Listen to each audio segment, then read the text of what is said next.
Hoje, dia 12 de junho, Anderson Lima, é o Dia Mundial contra o Trabalho Infantil. Os dados divulgados, inclusive, pela Superintendência Regional do Trabalho e Emprego no Ceará, acendem um alerta. Só entre janeiro e maio desse ano, 159 crianças e adolescentes foram encontrados em situação de trabalho infantil no estado.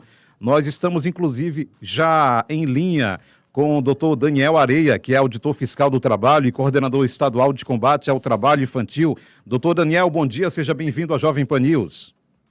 Bom dia, obrigado pelo convite, é um prazer estar aqui com vocês para a gente falar sobre essa mazela que assola o nosso estado do Ceará. Maravilha, doutor Daniel. Para a gente começar, essa pergunta bem direta, qual é o panorama atual do trabalho infantil no Ceará e o que os números de 2026 revelam sobre essa realidade? Apesar de que a gente tem uma constante evolução, acompanhando os dados do IBGE através da PNAD, de que nos últimos 30 anos a gente vem reduzindo bastante, mas a gente está no núcleo duro, né? São atividades de que a gente identifica trabalho infantil, mas ainda não está baixando o que a gente quer que baixe. A gente precisa do apoio da sociedade, porque por mais que a fiscalização aprimore seus técnicos de fiscalização, seu trabalho de inteligência, mas o estado do Ceará tem 184 municípios e a gente precisa alcançar o máximo possível desses municípios, porque o estado não consegue estar presente 24 horas por dia. Então, a sociedade tem que participar para proteger essas crianças e adolescentes de estarem sendo exploradas e ainda estarem com a sua saúde e a segurança em risco. Esse ano, nós tivemos 4 acidentes de trabalho, 3 fatais e 1 grave envolvendo adolescentes. Desses 3 fatais, 2 foram adolescentes trabalhando como entregadores de delivery, 1 foi na zona rural, numa roçadeira, na qual ele foi decapitado, e o que teve acidente grave, ele vai ficar em invalidez permanente, porque ele ficou com uma deficiência na perna definitiva e também está com transtorno de estresse pós-traumático. Agora, doutor Daniel, estava vendo aqui o levantamento, só nesse ano, 159 crianças e adolescentes foram identificados em situação irregular. Para que o nosso ou para quem está assistindo através do YouTube possa entender, em quais atividades essas crianças e adolescentes foram encontrados com mais frequência, para que a gente possa entender?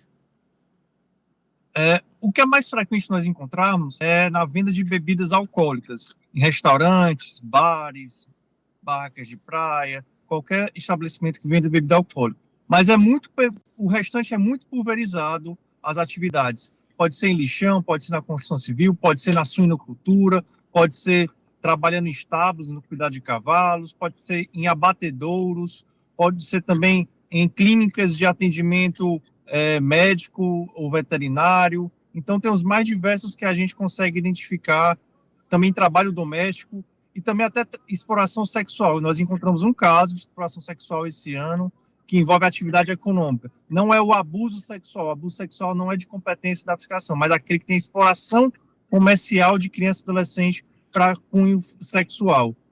Então, a gente tem um mais diverso, amplo gama de situações de trabalho infantil, mas o mais predominante é a venda de bebidas alcoólicas.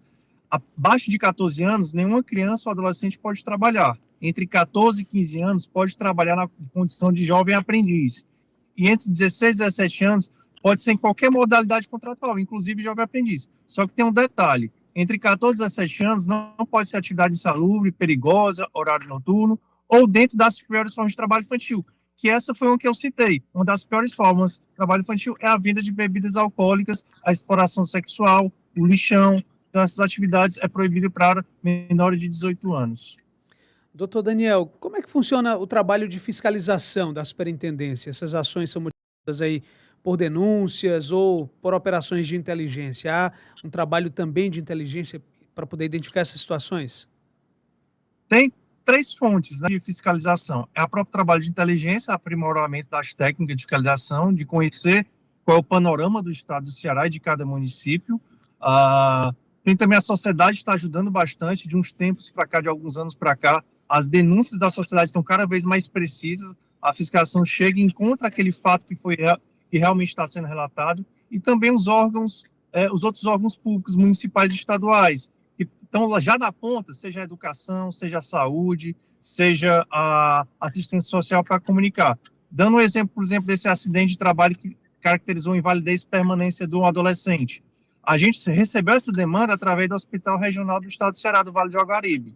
Então, foi lá da ponta, do município do interior, que a gente soube essa notícia, porque a gente não estava sabendo a situação, porque é um trabalho, e a gente descobriu que é muito corriqueiro aquele tipo de trabalho naquele local. Ou seja, os municípios precisam ajudar a sociedade e a fiscalização tem que aprimorar cada vez mais suas técnicas de inteligência e de poder captar esse tipo de situação de exploração. Agora, doutor Daniel, muita gente ainda confunde ajuda familiar com trabalho infantil. Como é possível e como é que a legislação, afinal de contas, diferencia essas duas situações? A fazer doméstico, que a gente fala de ajuda familiar, não tem nada a ver com trabalho. A criança está ajudando dentro de casa a fazer os trabalhos domésticos, não é tendo a responsabilidade de você ser por exemplo, uma babá de uma família. A gente encontrou 2 casos que adolescentes de 14 anos, de 15 anos, eram babá de bebês de 3, 4 anos. Isso é proibido terminantemente. Mas você ajudar a sua família a fazer as tarefas domésticas, a ajudar o pai a fazer compras no mercado, isso não caracteriza trabalho. E quando a gente encontra situações de trabalho mesmo, envolvendo a família, a gente faz uma orientação para a família que aquela situação não pode. É diferente quando tem um terceiro explorador. O terceiro explorador, a gente tem uma penalidade, que é um auto de infração, e a gente também faz o reconhecimento do vínculo empregatício daquela criança, daquela adolescente, mesmo que esteja em situação proibida, porque ela não pode ter seus direitos ceifados, vilipendiados, porque estava em situação irregular. Porque quem estava irregular não era a criança adolescente, era o empregador. Então, a gente vai afastar aquele adolescente que não pode estar trabalhando, ou aquela criança, e vai determinar o pagamento dos direitos trabalhistas. Já para aquele adolescente de 16, 17 anos que pode estar trabalhando, a gente vai buscar o quê? Regularizar a situação dele dentro da empresa, em outra função que ele possa trabalhar. E, em último caso, caso o empregador não queira manter aquele adolescente trabalhando, aí vai ter que ser pago as verbas rescisórias. E nos casos de afastamento desses adolescentes que já podem trabalhar, que são de 14 a 17 anos, a gente também encaminha tanto para os órgãos de proteção de assistência social, para poder fazer o encaminhamento de inserção de programas sociais, bem como para o programa de fiscalização de inserção de aprendizes, para que esses jovens que já podem estar trabalhando dignamente no local seguro possam ser inseridos no primeiro emprego do jovem aprendiz. Doutor, neste Dia Mundial contra o Trabalho Infantil, um dia importante demais, qual mensagem o senhor gostaria de deixar para a sociedade sobre essa importância de proteger crianças e adolescentes e garantir que eles tenham acesso, por exemplo, à educação, ao lazer e a um futuro, né, com mais oportunidades? O trabalho infantil, ele precariza toda a vida de uma família. A gente caracteriza como ciclo da pobreza, porque aquela família nunca sai daquele vício, daquela precarização de trabalho. Então é importante que a gente tenha, a criança, adolescente, tenha o seu tempo.